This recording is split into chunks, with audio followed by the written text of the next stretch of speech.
lancé le projet Raffinerie d'Adrar. C'est le premier projet intégré réalisé par la Sonatrach sous l'égide du ministère de l'Énergie et des Mines.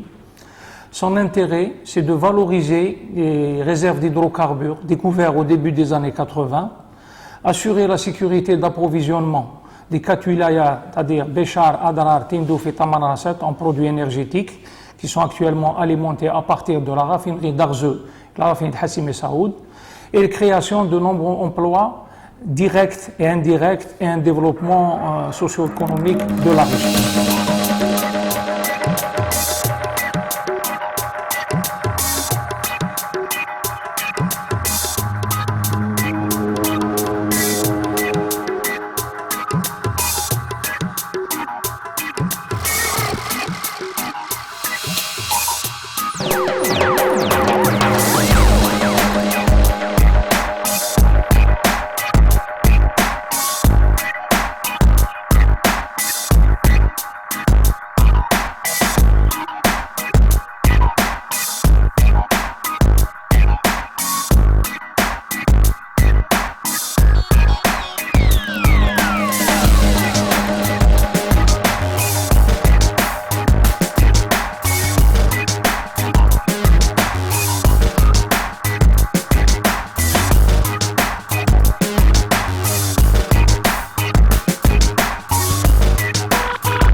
La présentation du projet.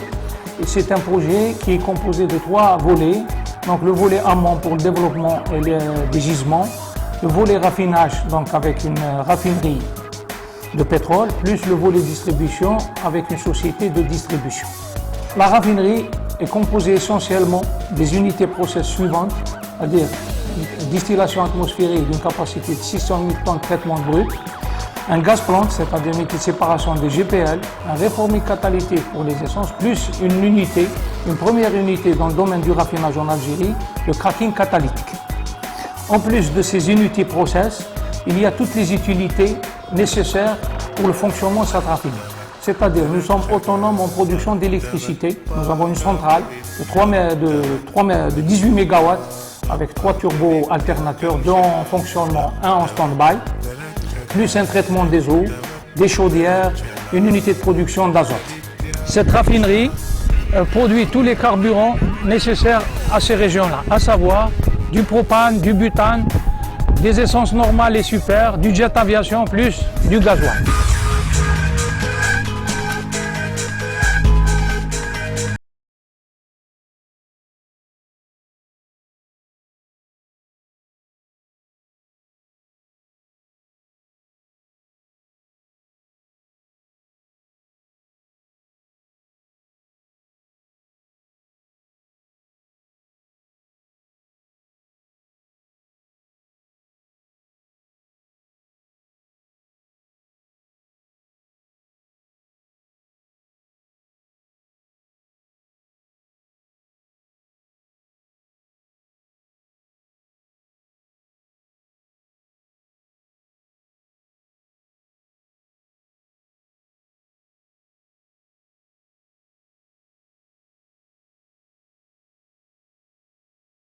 Actuellement, il y a à peu près 300 Chinois et plus de 200 Algériens.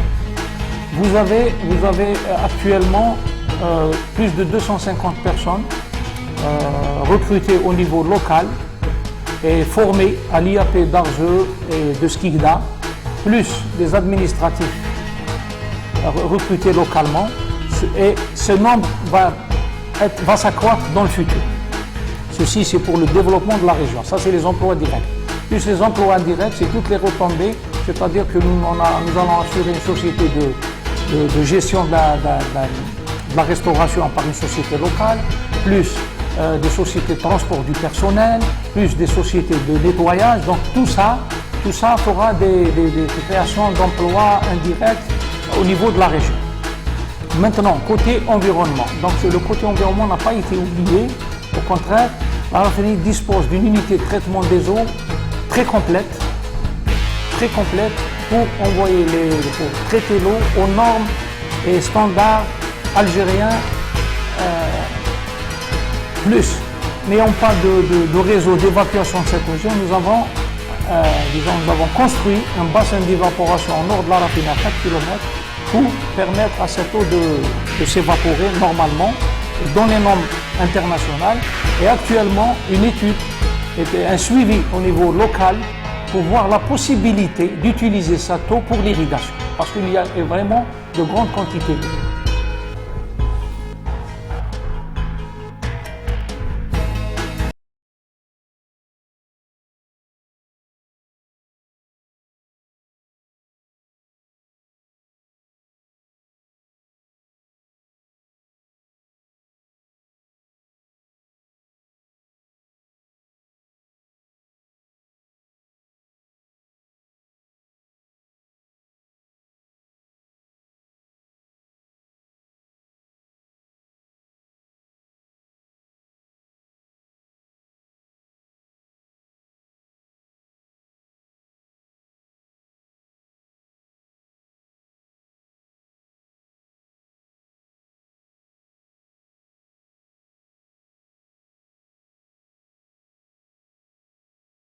Ce qui concerne cette raffinerie, pour les gens de cette région-là, ça représente vraiment un événement exceptionnel.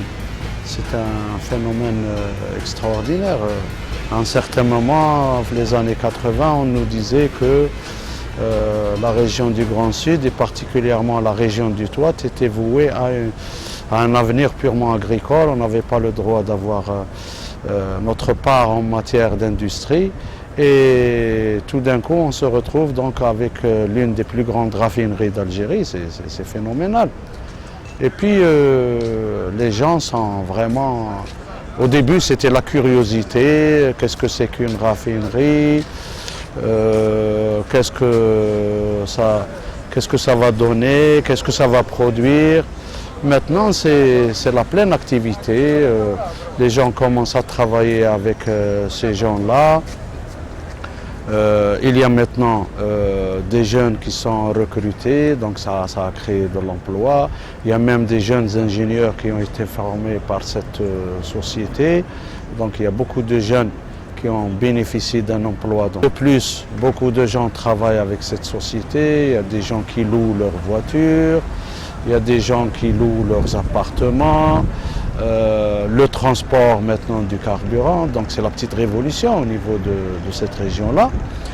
Et ceci sur le plan des retombées économiques, il faut voir que aussi il y a sur le plan social des retombées sociales, il y a maintenant beaucoup plus d'argent, il y a beaucoup de revenus, les restaurants travaillent, les petits vendeurs de fruits et légumes travaillent, les petits commerçants travaillent, donc c'est la petite révolution. Donc il y a une amélioration du niveau de vie.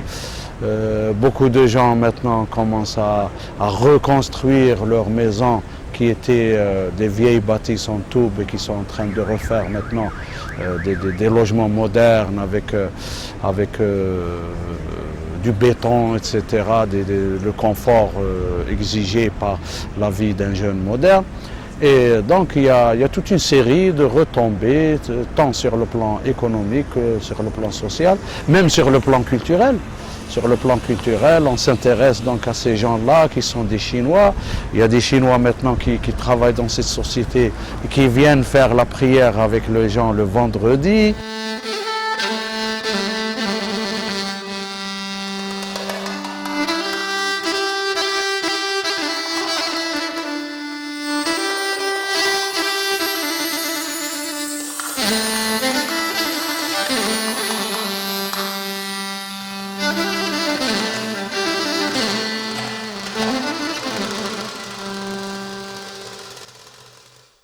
بسم الله بها البداية مولانا زيد نزور صحاب ولاتنا هادوك اللي مجاورين ديروا دعوة يا السامعين اليوم شبيك ما بدنا على بالراحل الرسول استهل فينا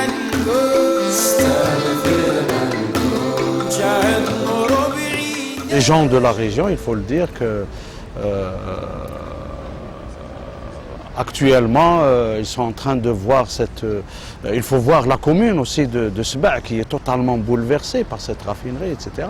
Et donc les gens fondent un grand espoir sur cette raffinerie dans l'avenir pour créer plus d'emplois, pour améliorer le niveau technologique de nos enfants, parce qu'il faut dire que c'était une région essentiellement à vocation agraire, c'était le jardin, la palmeraie, l'oasis, la fogara, et on se retrouve donc tout d'un coup en face d'un bouleversement industriel et technologique.